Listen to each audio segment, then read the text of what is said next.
Beneath these towering cliffs, hidden under layers of wind, sand, and silence for thousands of years, lies a city carved not by time, but by human hands and unimaginable vision.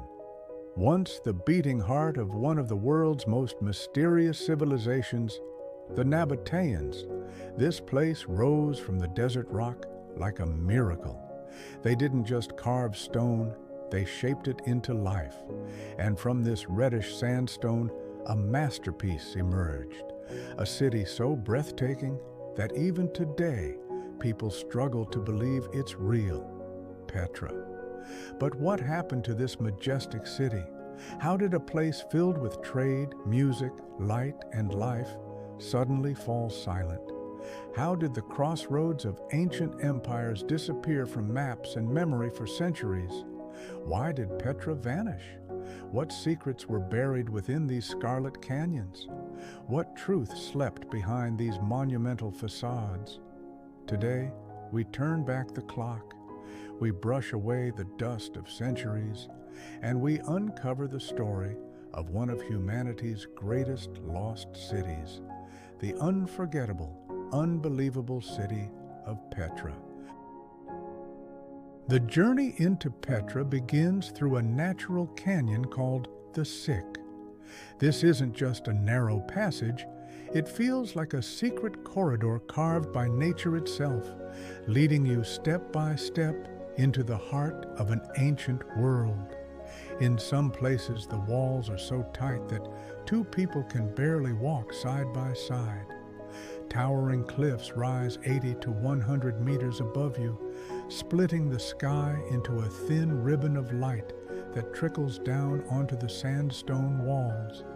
It feels as if these rocks have been standing here for thousands of years, waiting for you, preparing you for what lies ahead. Thousands of years ago, this very path echoed with the footsteps of caravan traders, the scent of spices drifting up from Arabia, the fragrance of exotic perfumes carried from the east, pearls from distant oceans, and shimmering silk from China, swaying on the backs of camels. Every sound bounced through the canyon, the clinking of goods, the deep breath of the animals, and the murmurs of merchants discussing fortunes. The Sikh was not only a road, it was part of the Nabataeans' brilliant defense system, a narrow gateway that no enemy could easily invade. This passage was more than an entrance, it was a ritual. Each step drew travelers deeper into the Nabataean world, slowly revealing the spirit of the city they were about to encounter. And then, at the end of this long, winding corridor, the canyon suddenly opens. Sunlight bursts into view, and emerging from the shadows, carved into rose-red stone, stands Petra's most iconic masterpiece, the Treasury Al-Khazneh, a moment so breathtaking, so unreal, that visitors remember it for the rest of their lives. At the very end of the Sikh, the canyon suddenly widens, and before you, rising out of the shadows, stands Al-Khazneh, the Treasury, a towering 60-meter facade carved entirely from a single massive cliff.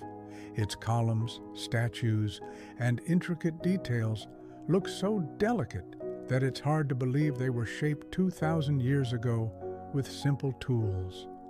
Ancient people believed that great treasures were hidden inside these walls: jewels, gold, riches beyond imagination. But the truth is even more fascinating. This monumental structure was actually the tomb of a Nabataean king, a final resting place designed to impress both mortals and the gods. The moment you first see it is one of those rare experiences everyone should witness at least once in their lifetime, because Petra captures you instantly, with a beauty so sudden, so overwhelming, that it leaves you breathless from the very first second. The creators of Petra were the Nabataeans, one of the most mysterious civilizations of the ancient world. Despite the harsh and unforgiving conditions of the desert, they built an incredibly wealthy, powerful, and sophisticated society. This people controlled the major trade routes of their time: spice caravans traveling from the Arabian Peninsula, frankincense and perfumes brought from the east, precious stones carried across vast deserts, and even luxury goods that began their journey on the shores of the Indian Ocean. Before reaching the Mediterranean, almost all of these priceless goods passed through Nabataean hands. With each passing year, their trade network expanded, and the wealth of the Nabataeans grew even greater. But they didn't just accumulate riches. They advanced in art, architecture, engineering, and cultural expression. They developed complex water systems capable of bringing life-giving water into the desert, trained master craftsmen who carved stone with the precision of silk, and created architecture that blended Roman, Greek, and Eastern influences with their own unique identity. The real miracle wasn't just the city itself. How did the Nabataeans, people living in harsh desert conditions, provide water for thousands of inhabitants? They carved precise water channels into the rock, stretching for kilometers. Rainwater from the surrounding mountains was guided through a sophisticated system and stored in massive reservoirs. Their engineering was so advanced that Petra never ran out of water, even during the driest periods. Petra is not just a single building, it is an entire city. Here you find hundreds of tombs, temples, an amphitheater, and full residential districts. The Nabataeans carved the rock as if the stone were soft butter. Every facade is a blend of Greek, Roman, and Eastern architectural styles. This city was a crossroads where civilizations met. In 106 AD, the Roman Empire seized control of Petra. At first, this seemed like a new golden age. Trade expanded, and Rome built new streets, temples, and bathhouses. But slowly, the world shifted. Sea routes grew stronger, caravans grew fewer, and the lifeline of Petra, the overland trade, began to fade.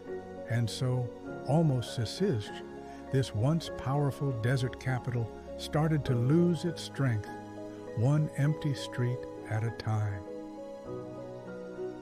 But no civilization lasts forever. A series of powerful earthquakes changed Petra's fate. The sophisticated water system that had sustained thousands collapsed, and many of the great structures crumbled. Life in the desert was no longer what it used to be.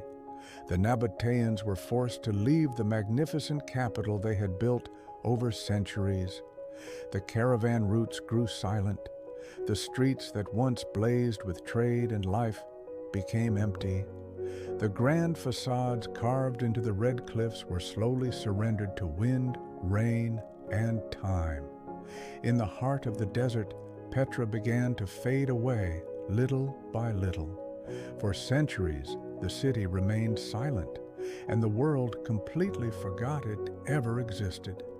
This rose-red city turned into a legend, its name carried only by the whisper of the desert wind, until the day it was rediscovered many centuries later.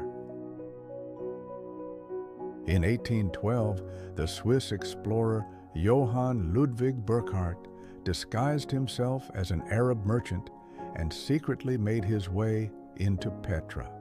And there, hidden in the desert, he rediscovered a city the world had forgotten. His journals became the first modern records that archaeologists and historians ever read about Petra.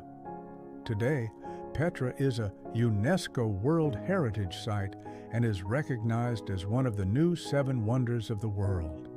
Every year, hundreds of thousands of people travel to Jordan to witness this city carved from stone. By day, Petra glows with red and golden colors, and by night, The famous Petra by night, lit by hundreds of candles, feels absolutely magical. Petra is not just a city carved into rock, it is the trace of human dreams, labor, and extraordinary creativity. Centuries pass, yet these cliffs still carry the breath of the Nabataeans. This city may have been lost, but its story continues to live.